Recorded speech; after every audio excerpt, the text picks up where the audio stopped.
There can be no unity without humility, without tenacity, and without generosity.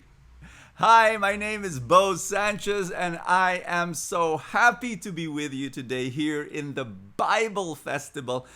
And what a privilege to be able to lead you in a short prayer. Before we pray for unity, I stand by those words that I just shared with you.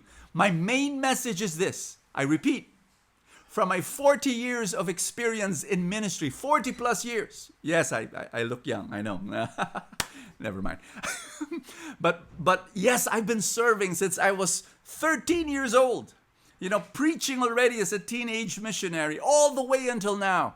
I'm telling you, there can be no real unity without real humility and tenacity and generosity. What do I mean? Why humility? Let me share with you a story. One day there was this couple that wanted to talk to me. They wanted me to pray over their marriage. It was really more the wife who was calling me up and asking me if they could do that. I said, please come. And so the wife was early. And she said, her husband was late, but he was coming. And so I was there with the woman first. And so I asked her, how is your marriage?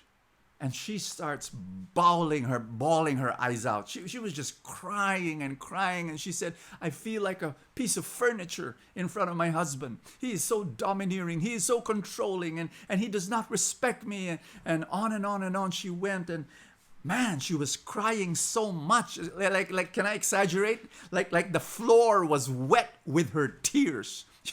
20 minutes of talking. And then the husband came knocking on the door. And when the wife learned that it was the husband, she excused herself and she said, Brother Bo, can I use the washroom? My makeup is all over my face, And I said, please go. I opened the door and the husband was there, greeted me with a big smile. And I said, hi, please come in. And so after a few little chit chat, now that we were alone, I asked him, so how's your marriage? He gives me this big smile and he says, wonderful. And I said, look, can I be honest with you? Your wife is there in the washroom now because she's trying to fix herself up because she was crying for 20 minutes. Can you look at the floor? It's wet with her tears. And she tells me a different answer. And so no wonder the marriage was problematic. The marriage was problematic because there was pride, because there was ego, because there was no acknowledgement. There is something wrong. I need help. My dear friends, there can be no unity in a marriage. There can be no unity in a family. There can be no unity in a team, in a ministry, in a business, in a company, in a church. There can be no unity without humility. We know that. He who humbles himself will be lifted up. And when we humble ourselves and we say, Lord God, I desperately need you in my life, God begins to move and he lifts you up. This is the promise of God. Number one, it's all about humility. Number two, do you want unity? You want to experience it? Then you've got to be tenacious. It's tenacity. It's perseverance. It's endurance. I'll tell you why. You've got to work hard, man. Unity doesn't just happen. You've got to pour your heart day in and day out. I've been married for 22 years.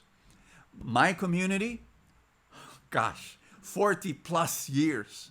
We started it as this small community in our garage, a prayer group. That's where we started. 30 people. Now we number in the thousands all over the world. And after 40 plus years, I'm telling you, it's hard work to keep being united in God. Oh my gosh, there's a lot of dying to yourself. There's a lot of asking for forgiveness when you don't want to ask for forgiveness. It's about listening to people who you think you're better than them, but you listen to them and you take the posture of humility. It's hard work. You've got to be tenacious. That's number 2. Do you want unity? Then have humility and have tenacity. And third, it's about generosity. You know what they say? They say that humility is not thinking lowly of yourself. No. Humility is not thinking of yourself, period. So I want to ask you that question. How selfless are you? How selfless are you? There was a failed attempt at unity in the book of Genesis. We know the story of the Tower of Babel. When we think of Tower of Babel, we think of the Eiffel Tower. Like that's the picture in our imagination. When in fact, if you go to ancient times, the tower is not like that thin. The tower is more of spread. And what does this figure remind you of? A mountain? You're absolutely right. You see, the Garden of Eden was a mountain. It was a mountain of the Lord. And if you just go to the Middle East and you know that gardens are on mountains and that the valleys and the plains, that's where the wilderness, that's the desert, but a garden is on the mountain. So the Garden of Eden was a mountain, and you know it's a mountain because the Bible describes that the rivers flowed down to water the nations, the entire world. So the Tower of Babel, so this is the Tower of Eden. The Tower of Babel was the mountain built by man. And no wonder it did not work. I'll tell you why. There were no rivers going down and spreading out. It was not generous. Unity happens when people are selfless, when people are not thinking of themselves, and it's all about giving and sharing and dying to yourself and forgetting yourself and your needs so that you can be a servant. That's when unity happens. So I'm going to invite you to pray with me right now. And the questions I'm going to ask is this. Is there pride in your heart? Is there ego? Is there a lack of endurance and perseverance, wanting the easy way? Oh, it's easy. Might as well just split. Might as well, not work about you. What's this unity thing? It's so easy. It's so difficult. Or the third question I have for you is, are you selfless? Or is there selfishness in your heart that you want to surrender to God right now? So my prayers, the short prayer I'm going to lead you into is, number 1, let's surrender to the Lord what we need to give up and give to the Lord. And then let's pray right now for the Holy Spirit to work in us. Can we do that? In the name of the Father, and of the Son, and of the Holy Spirit. Amen. Say this with me. Jesus, I give to you my pride. I give to you my ego. I give to you my love for my position and my holding on to my power.